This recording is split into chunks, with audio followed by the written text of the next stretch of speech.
Nous sommes le 1er décembre, journée mondiale de lutte contre le sida. Pour atteindre les objectifs mondiaux de zéro au sida pour 2015, les défis restent les mêmes. Investissement autant financier qu'humanitaire sur la recherche médicale, dépistage et aide aux malades. Santé toujours, mais animales avec la campagne nationale de vaccination du cheptel. Elle a été lancée aujourd'hui par le ministre de l'Élevage et de la Pêche à Cathédrale. Actualité sportive avec les cadets maliens qui jouent demain contre ceux du Nigeria. C'est au compte des éliminatoires de la CAN des cadets Maroc 2013. Mesdames, Messieurs, bonsoir et bienvenue aux informations. Le président de la République par intérim s'est envolé cet après-midi pour Niamey, au Niger. Le professeur Dioncounda Traoré effectue une visite de travail et d'amitié de 48 heures. C'est la crise sécuritaire au Mali qui sera le principal sujet de discussion. Le président de la République par intérim, vous le voyez sur ces images, a été salué à son départ par le Premier ministre, Cheikh Modibo Diarra, des membres du gouvernement et des membres des corps constitués. Le président de la République par intérim, le professeur Dioncounda Traoré, qui s'est envolé cet après-midi même pour Niamey, au Niger, pour une visite de travail et d'amitié de 48 heures.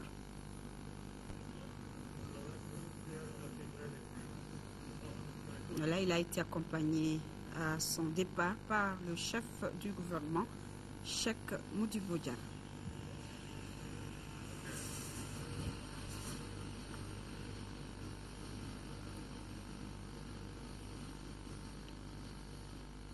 Nos envoyés spéciaux, Brahma Traoré et Brima Koulibaly, nous édifierons davantage sur cette visite du président au Niger. Journée mondiale de lutte contre le sida, un appel est lancé pour venir en aide aux 34 millions de malades vivant à travers le monde. Dans notre pays, la journée se tient dans un contexte particulier avec la crise dans les régions du nord du Mali. À la cérémonie de lancement, le président de la République par intérim a annoncé la création prochaine d'un fonds national de lutte contre la maladie. Mahamadou Doumbia. Zéro nouvelle infection, zéro discrimination, zéro décès lié au VIH-Sida, c'est le thème de cette journée mondiale de lutte contre le VIH-Sida. Et le thème national est « Tous unis pour atteindre l'objectif zéro Sida au Mali ». Des mots d'ordre qui répondent aux vœux de l'ONU-Sida pour l'atteinte des objectifs du millénaire pour le développement d'ici 2015. Aujourd'hui, 83 sites de prise en charge globale sont fonctionnels sur un total de 89, dont 70 offrent la prise en charge pédiatrique. 11 398 nouveaux cas ont été détectés par les services de santé, dont 1277 sont sous ARV. Le nombre total de personnes vivant avec le VIH sous ARV suivi régulièrement est aujourd'hui de 28 692 personnes. 34 millions de personnes vivent avec le VIH-Sida dans le monde, dont 3,4 millions d'enfants selon l'ONU-Sida. Au Mali, sur 15 millions d'habitants, 100 000 vivent avec le VIH. Notre responsabilité est de faire de telle sorte que les 100 000 qui ont pris le virus puissent être soignés, puissent se sentir chez eux, puissent avoir notre support moral et matériel. Mais de faire aussi de telle sorte que les 14 900 000 qui ne sont pas malades ne prennent pas la maladie et soient protégés. Au Mali, malgré des efforts encourageants en matière de lutte contre le VIH-Sida, cette thématique des 3-0 vise à mobiliser les décideurs et les partenaires techniques et financiers à intensifier la lutte contre la stigmatisation et la discrimination à l'endroit des personnes vivant avec le VIH. En ces périodes difficiles pour notre pays, une considération particulière doit être portée à l'endroit des personnes vivant avec le VIH dans les régions du nord du Mali. La communauté des personnes vivant avec le VIH lance un cri de cœur pour que le Mali continue sur sa lancée. Que plus de ressources du Mali soient mobilisées afin que nos acquis de 2 décennies soient préservés, car le sida est une maladie de souveraineté. Un fonds national de lutte contre cette pandémie sera bientôt mis en place, dixit le président de la République par intérim, Dioncounda Traoré. J'invite le gouvernement à tout mettre en œuvre pour maintenir et renforcer les résultats obtenus en matière de lutte contre le sida, d'une part, et à initier très rapidement la loi sur la création du Fonds national de lutte contre le sida d'autre part. Des sketchs et des chansons de sensibilisation sur le VIH-Sida, en plus de la visite des stands de dépistage par différentes personnalités, ont mis fin à cette cérémonie. Et nous restons dans le domaine sanitaire avec cette campagne nationale de vaccination pour lutter contre les maladies animales. Le ministre de l'élevage et de la pêche vient de la lancer au Dral de Kati, commune rurale de Kambila, Daouda Sidiki Diara.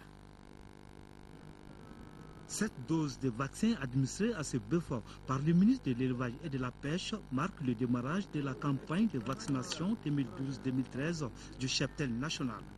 Je demande aux éleveurs de bien collaborer avec l'encadrement en ce qui concerne la déclaration des foyers de maladie. Ce sera une grande contribution pour le fonctionnement du réseau d'épidémiosurveillance vétérinaire. La vaccination pour moi c'est très important aujourd'hui parce qu'un éleveur qui ne fait pas la vaccination n'aura pas de résultats aujourd'hui. Ainsi, bovins, caprins, ovins, équins, assins et volailles seront vaccinés entre autres contre la fièvre afteuse, la péripneumonie contagieuse, la peste des petits ruminants ainsi que la maladie de Niers-Castel. L'ordre des vétérinaires se sent encore plus concerné par les activités de protection de cheptel au regard des missions spécifiques qui lui sont assignées dans ce domaine. Source de revenus et d'emplois, l'élevage est pratiqué dans notre pays par 80% de la population rurale. Ce secteur constitue également la principale source de subsistance pour plus de 30% de la population. Le cheptel du Mali est estimé à 9 438 000 bovins, 12 458 000 ovins, 17 348 000 caprins, 97 000 équins, 899 000 assins, 940 000 camélins, 76 000 porcins et 36 750 000 volailles. L'élevage contribue aussi à la fertilisation des sols par la fumure. Il y a lieu donc de veiller sur la santé de nos animaux. Les promoteurs des fermes Clédou et Thiéma ambitionnent de faire du Mali le plus grand éleveur d'Autriche en Afrique de l'Ouest. Dans ces fermes, on élève d'un côté près de 3 000 autriches et 20 000 tortues et de l'autre côté, 2 hectares sont consacrés à la cueillette de papaye en toute saison. Des initiatives privées que le ministre de l'Environnement et de l'Assainissement a visité. Tiemgo Sagara. La première étape de cette visite a concerné le centre de formation professionnelle et la ferme de Titibougou où sont élevés plus de 600 autrichons âgés de moins de 3 mois. Les jeux des autriches conditionnées ici viennent de la Corée. 3 mois après leur éclosion, ces autrichons sont transportés à la ferme de Thiéman 6 à Bagneda, deuxième étape de la visite. Ici, Mamadou Sensi Koulibaly élève 2500 autriches, 20 000 tortues. Il fait la foresterie, l'apiculture et la culture de la papaye. L'ambition, c'est d'être le premier producteur africain. Aujourd'hui, on n'est pas loin. Même en Afrique du Sud, vous n'avez pas une seule ferme qui a plus de 2000 têtes. C'est très rare et moi, je suis presque à cela et je fais toute la chaîne aussi. D'ici 2015, Mamadou Sensi Koulibaly entend atteindre 10 000 autruches dans sa ferme et du coup faire du Mali le plus grand éleveur d'autruches en Afrique occidentale. C'est pourquoi le gouvernement du Mali entend accompagner cette initiative privée qui a déjà coûté 2 milliards de francs CFA et emploie 150 personnes. Nous sommes dans une ferme, je pourrais dire une ferme inédite, où on parle d'Autriche. C'est un espace limité. Il s'agit de voir donc avec le promoteur comment aller vers, n'est-ce pas, l'utilisation et la gestion élargie de nos forêts, n'est-ce pas, en termes de partenariat public-privé. L'objectif de la ferme est de contribuer au développement du secteur agricole au Mali en apportant une certaine diversification dans le domaine de la foresterie et de l'élevage. Atelier d'échange entre les élus de la nation et le vérificateur général. Cet exercice, initiative du bureau du vérificateur général, a pour but principal de faire connaître aux députés le contenu de ces rapports. Rachel Tessougué. Le but de cet atelier est d'informer les députés sur les activités de vérification conduites par le bureau du vérificateur général. Activités qui sont en phase avec les stratégies du gouvernement, notamment le plan d'action gouvernemental pour l'amélioration et la modernisation de la gestion des finances publiques.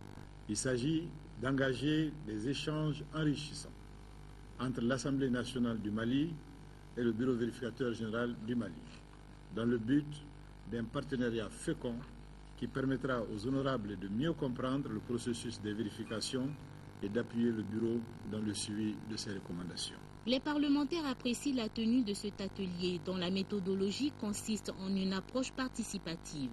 L'organisation de cet atelier d'échange entre l'Assemblée nationale et le bureau vérificateur général vient à point nommé car répondant à une nécessité de fonctionnement et d'efficacité entre nos deux institutions et pour permettre à notre Assemblée nationale d'avoir plus de performance dans une de ses missions essentielles qui est le contrôle de l'action gouvernementale. Les conclusions seront présentées à la plénière pour débat et délibération. Les propositions serviront à l'élaboration d'un cadre partenarial entre le bureau du vérificateur général et l'Assemblée nationale. Signature de 2 conventions de financement entre le Mali et les Pays-Bas des montants de 6 milliards de francs CFA.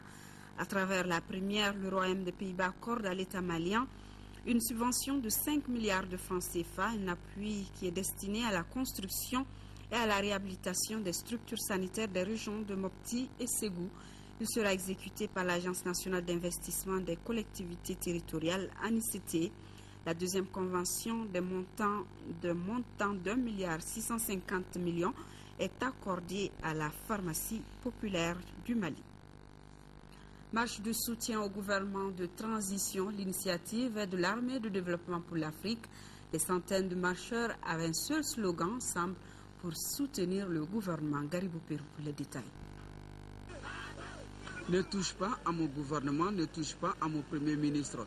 Tel est le slogan que les centaines de marcheurs scandaient tout au long du trajet, allant de la Bourse du Travail en passant par le monument de l'Indépendance et qui a pris fin au monument Kwame Nkrumah. Après 1 heure de parcours, les marcheurs ont lu une déclaration.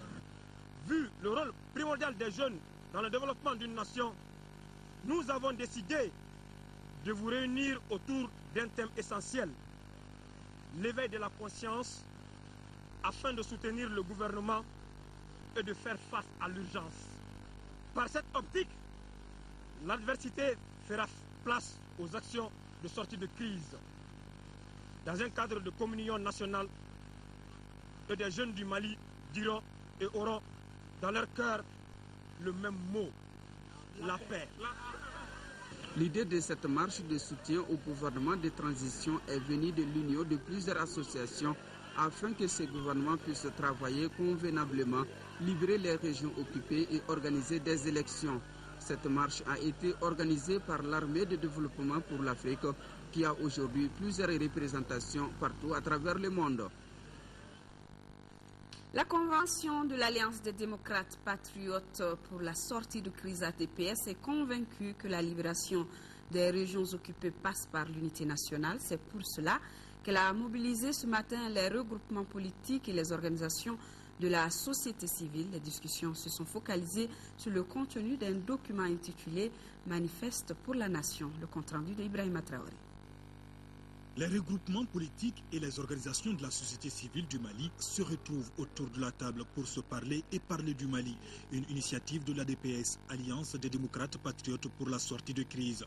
Les débats portent essentiellement sur la libération du nord du pays.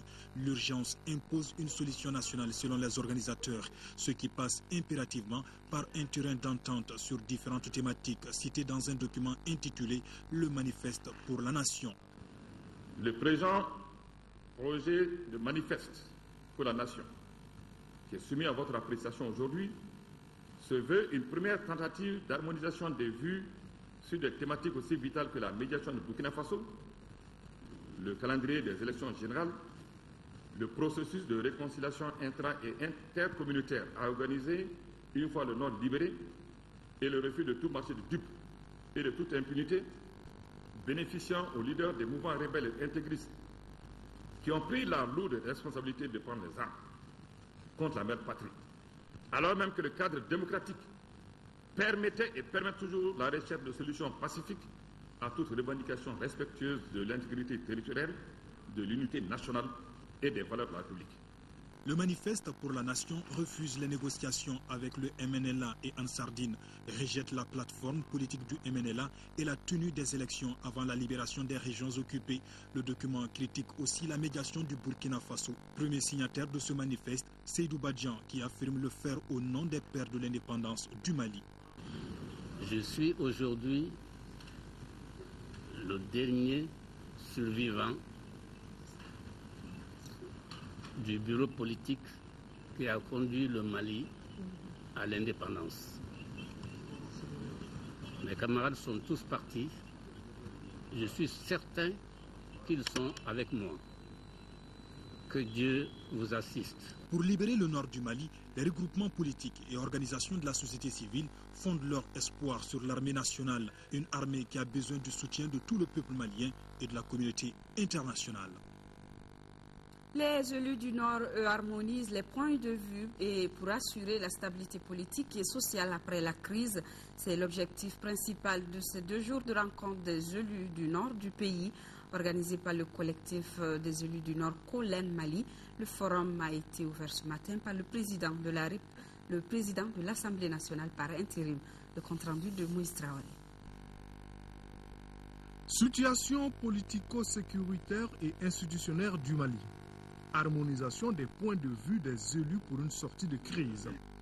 Les 2 journées de réflexion bénéficient de l'appui de la Fondation Frédéric Ebert et sont organisées par le collectif des élus du Nord, Kolen Mali.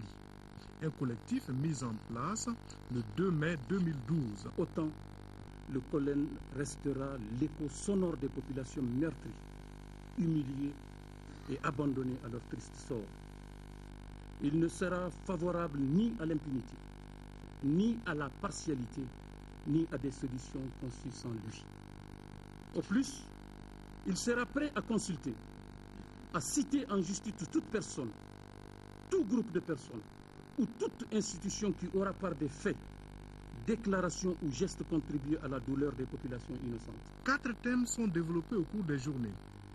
Il est par exemple fait analyse des forces et faiblesses des différents accords de paix. Le premier exposé a décliné un questionnement. Décentralisation, autonomie ou autodétermination, quel contenu? Chaque fois qu'il y a des problèmes d'une certaine ampleur, il y a des pourparlers entre les gens, des rencontres, des messagers qui tournaient dans l'Empire pour trouver des solutions pour amener la paix et la stabilité. C'est notre devoir de leur emboîter le pas. Notre rôle est de résoudre, de recoudre le tissu social actuellement fortement brisé. Le collectif des élus du Nord regroupe plus de 2000 élus.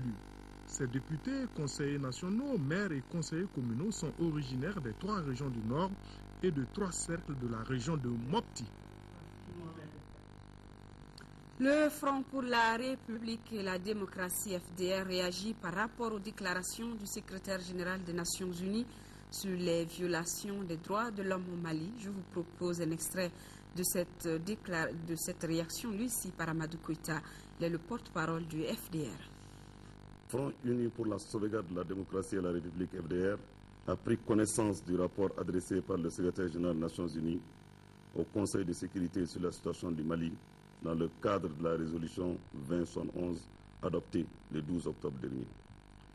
Le FDR se réjouit de la mobilisation internationale pour aider le Mali à restaurer sa souveraineté sur l'ensemble de son territoire.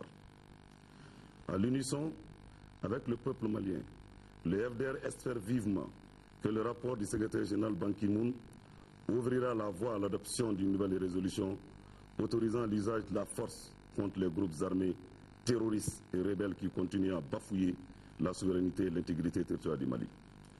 Le FDR s'étonne que le secrétaire général de l'ONU ait écrit que parmi les causes des crises que le Mali traverse figurent des sentiments profonds de certaines communautés du Nord d'avoir été marginalisées, négligées et traitées d'une manière injuste. Le FDR, dans sa déclaration, rappelle par ailleurs tous les efforts fournis par les autorités maliennes en faveur des Touaregs et d'autres communautés du nord du Mali. Il cite notamment la mise en œuvre du pacte national signé en 1992 qui a permis l'intégration dans les rangs des forces armées et de sécurité de 2540 combattants de groupes armés et la réinsertion dans le circuit économique de 9509 ex-combattants démobilisés. Le FDR rappelle également que plus de 1100 milliards de francs CFA ont été investis de 1992 à nos jours dans le développement économique et social des régions du nord du Mali.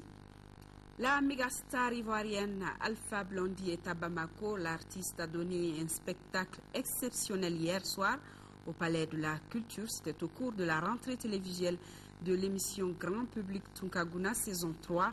Le reggaeman a profité de l'occasion pour prôner la paix et lancer un appel à ceux qui occupent le nord du Mali. C'était à travers une chanson spécialement dédiée à notre pays. Pour plus de précisions, suivons plutôt cet entretien qu'Alpha Blondy a accordé à notre reporter Modibo Soare.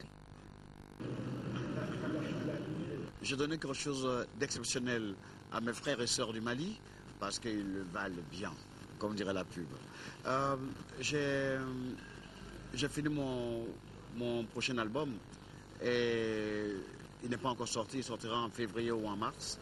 Et j'ai voulu que le peuple de Bamako découvre en primeur les chansons comme Crime spirituel et la chanson Pardon. Je voudrais, si tu me permets, lancer un appel. Actuellement, l'impératif, c'est l'unité du Mali. C'est la sécurité et l'intégralité du Mali. Le Mali est un et indivisible. Il faut que cela se mette bien dans les têtes et des politiciens maliens et de ceux qui occupent le Mali. Qu'ils oublient ce rêve de division. Tout se réglera autour d'une table. S'ils ont des griefs, c'est autour d'une table. Pas avec les armes. L'arme, c'est l'option des faibles. Les gens intelligents, forts, discutent. Mes frères politiciens du Mali, c'est pas forcé, mais c'est obligatoire. Ok? Allah n'est pas un dieu terroriste. Mahomet n'est pas un prophète terroriste. Je dis Allah n'est pas un dieu terroriste. Mahomet n'est pas un prophète terroriste. Alpha Blondy au micro de Modibo Soare après l'enregistrement de Tunkaguna, une émission que vous pourrez suivre très prochainement sur les antennes de l'ORTM en partenariat avec Maestro Sound. Visite à Caille du ministre du Commerce et de l'Industrie s'est rendu à la cimenterie de Gangonteri dans le cercle de Bafoulabé, cimenterie qui sera inaugurée au cours de ce mois de décembre de Caille Jafar Haïdara. Cette visite a permis au ministre du Commerce et de l'Industrie de constater l'évolution des travaux d'installation de la cimenterie de Gangonteri, des travaux réalisés à plus de 90%. L'inauguration de l'usine est prévue courant décembre 2012. L'usine est complètement terminée. Les expatriés vont rester au cours de la production, ils vont former les Maliens jusqu'à un certain moment avant que ces expatriés ne partent et que les Maliens vont rester dans l'usine. Le ministre a visité le site d'exploitation du calcaire qui a 35 millions de tonnes de réserve, ce qui permettra à l'usine de tourner durant 50 ans. L'usine produira 2500 tonnes par jour et 1 million de tonnes par an. La particularité de cette unité est que l'oxyde de fer entre dans la fabrication du ciment, ce qui fait la différence entre le ciment malien et celui importé, d'où la satisfaction du ministre. Diamant Cement Mali, c'est 1 million de tonnes de ciment par an, avec près de 1200 emplois, dont 400 emplois permanents. C'est le lieu pour moi de féliciter, au nom du gouvernement du Mali, les partenaires indiens qui ont porté ce projet en y investissant près de 83 milliards de francs CFA. Je profite également de votre micro pour annoncer les prix retenus à la tonne, toutes taxes comprises. À Gangonteri, la tonne coûtera 74 500 francs, toutes taxes comprises. À Dio, elle coûtera 87 500 francs, toutes taxes comprises également. Il faut rappeler que la société Diamond Ciment Mali SA, DCM SA, est l'une des plus grandes entreprises au Mali, avec un capital social de plus de 22 milliards de francs CFA répartis entre le gouvernement du Mali, les secteurs publics et privés du Mali et les promoteurs indiens du groupe DCM. À la fin de la visite, le ministre et sa délégation ont assisté à la production d'une tonne de ciment, une preuve que l'usine est prête pour le mois de décembre. La 41e Assemblée générale de la Fédération malienne de football s'est tenue aujourd'hui. Il s'agissait au cours de cette rencontre de faire le bilan des activités menées en 2012. Des performances ont été enregistrées sur le plan sportif, mais les attentes sont très grandes d'après Khalifa Namatraoré. La Fédération malienne de football peut bien avoir des motifs de satisfaction pour cette 41e session. Les résultats obtenus en 2012 plaident en sa faveur, avec notamment la 3e place à la Coupe d'Afrique des Nations au Gabon et en Guinée équatoriale, les qualifications pour les phases finales des CAN seniors et juniors, et surtout la participation à la phase de poule de la Coupe de la Confédération des deux clubs phares du pays, le Djoliba AC et le Stade malien de Bamako. À cela s'ajoutent les progrès réalisés dans la formation des encadreurs techniques administratif du football et le test est réussi dans l'organisation du championnat à 16 clubs. Seul nuage dans ce ciel est relativement bleu, la non-qualification de l'équipe féminine à la CAN de sa catégorie. Cette bonne santé du football à l'échelle continentale s'explique sans nul doute par la bonne récupération de notre football et l'organisation réussie de nos compétitions nationales. Ce pari gagné dans l'organisation du championnat national de Ligue 1, de la Coupe du Mali, est à la base de nos bonnes prestations en Coupe africaine interclub qui nous a permis de renforcer notre position dans le top 6 des meilleurs championnats africains et de maintenir au passage notre quota de 4 représentants dans la compétition des clubs. La saison de football vient à peine de démarrer avec ses nombreux défis. Comme on le dit, il est plus facile de devenir champion que de s'y maintenir.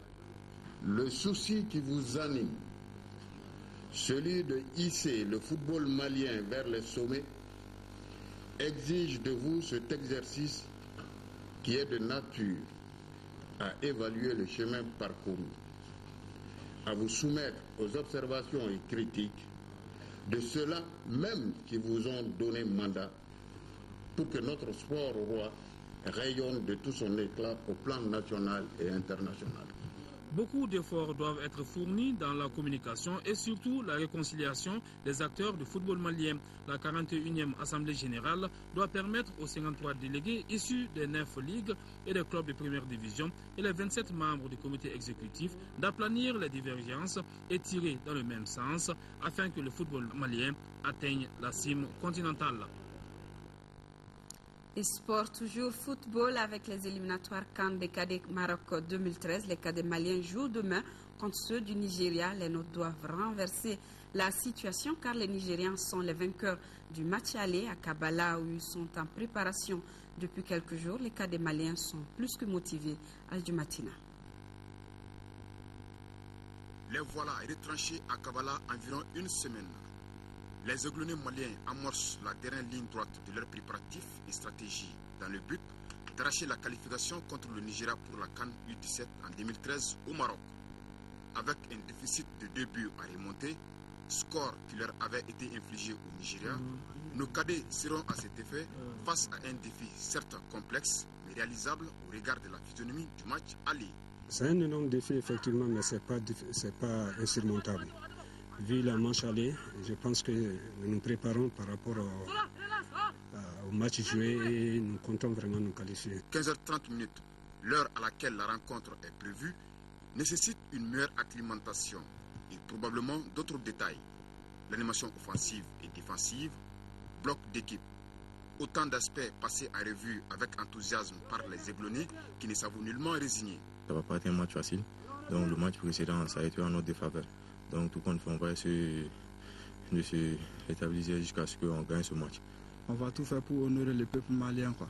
En match aller, ça a été une erreur. Bon, on a essayé d'aller attaquer chez eux là-bas. Bon, Dieu n'a pas voulu que.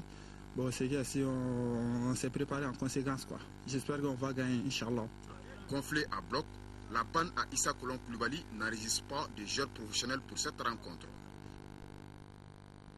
Nos programmes se poursuivent avec la soirée de lancement de la grande collecte de fonds en faveur des équipes nationales engagées dans les compétitions internationales de 2013. C'est juste après ce journal en direct de l'Hôtel de l'Amitié. Ne ratez pas cette fête pour soutenir les aigles et aiglonnés sur l'échiquier africain et surtout, soyez généreux. Merci d'avoir été des nôtres. Demain à 13h, vous serez avec Amadou Sankaré. Je serai là pour l'édition de 20h. D'ici là, restons de cœur et d'action avec nos parents des régions du Nord sous occupation. Ne les oublions pas. Bonne soirée à tous.